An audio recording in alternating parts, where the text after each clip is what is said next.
கர்த்தரும் உலக ரட்சகருமான இயேசு கிறிஸ்துவின் நாமத்தினாலே உங்கள் யாவரையும் வாழ்த்தி வரவேற்கிற பிரியமானவர்களை சௌக்கியமா இருக்கிறீங்களா? தேவ சமூகத்துக்குள்ளாக கடந்த 40 நாளளவும் உபவாசித்து ஜெபித்து தேவ சமூகத்துக்குள்ளாக ஜெயம் வர வேண்டும் என்று சொல்லி என் ஜெபத்திற்கு பதில் கொடுக்க ஆண்டவர் போதுமானவர் என்று சொல்லி விசுவாசித்துக் கொண்டிருக்கிற என் அன்பு தேவ பிள்ளையே, நிச்சயமாய் நம்முடைய ஜெபங்களுக்கு பதில் உண்டு. அல்லேலூயா.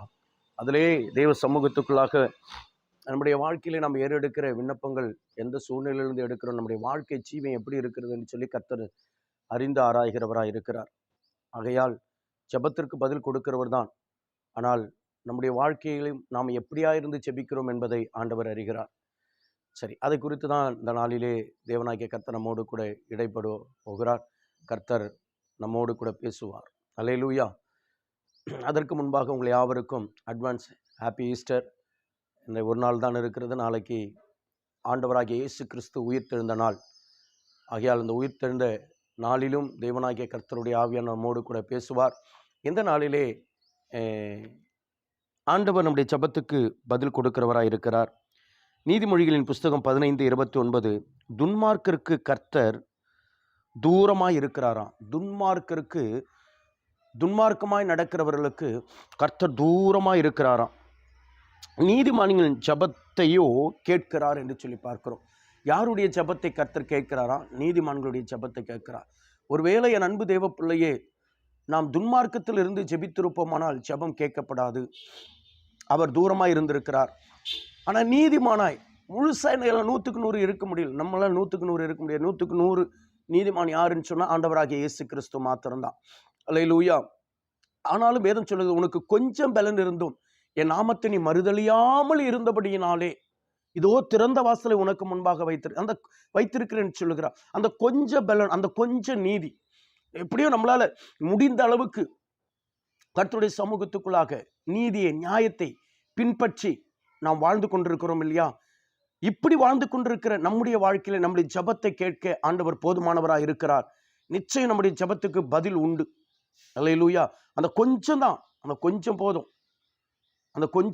அந்த கொஞ்சத்துல உண்மை உள்ளவனை தான் கர்த்தர் அநேகத்துல ஆண்டவர் அதிகாரியா வைக்கிறார். நோவா தன் வாழ்ந்த காலத்திலே நீதிமானா எண்ணப்பட்டானா. இன்றைக்கு இருக்கிற காலத்துல நம்மளால் நீதியா வாழ முடியாது. பல விதத்துல நம்மளை நீதியிலிருந்து, பல விதத்திலே நம்மளை அக்கிரமங்களத்திலிருந்தும் நீதியிலிருந்து விலக்கி அக்கிரமங்களிலே நம்மை நடத்த இந்த உலகத்தினுடைய காரியங்கள் நம்மை பல விதத்தில் இறுக்கி நெருக்கி கொண்டிருக்கிறதை நம்மால் அறிய முடிகிறது. எப்படிப்பட்ட காரியங்கள் இன்றைக்கு நமக்குள்ளாக வாசம் பண்ணி கொண்டிருக்கிறது, எப்படிப்பட்ட காரியங்களை கர்த்தர் அருவருக்கிறான்னு சொன்னால் 6வது அதிகாரம், நீதிமொழிகள் 6வது அதிகாரம் 16லிருந்து வாசிக்கிறேன். இதெல்லாம் உலகத்தில் இருக்கிறது. இதில் நாம் சிக்குண்டு போய் விடுகிறோம். ஆகையால் நம்மளால் நீதியாய் முழுமையாக வாழ முடியவில்லை. 16வது வசனம், 6 காரியங்களை கர்த்தர் வெறுக்கிறார், 7ம் அவருக்கு அருவருப்பானது. அவைகள் யாவன? மேட்டுமையான கண்கள், பொய் நாவு, குற்றமற்றவருடைய ரத்தம் சிந்தும் கை, துராலோசனை பிணைக்கும் இருதயம், தீங்கு செய்வதற்கு விரைந்தோடும் கால், அபத்தம் பேசும் பொய் சாட்சி, சகோதரருக்குள்ளே விரோதத்தை உண்டு பண்ணும் ஆகிய இவைகளே. அல்லேலூயா. இப்படிப்பட்ட காரியங்கள் எல்லாம் உலகத்தில் இருக்கிறதுனால நம்மளால முழுமையா என்ன பண்ண முடியல, நீதியாய் வாழ முடியல.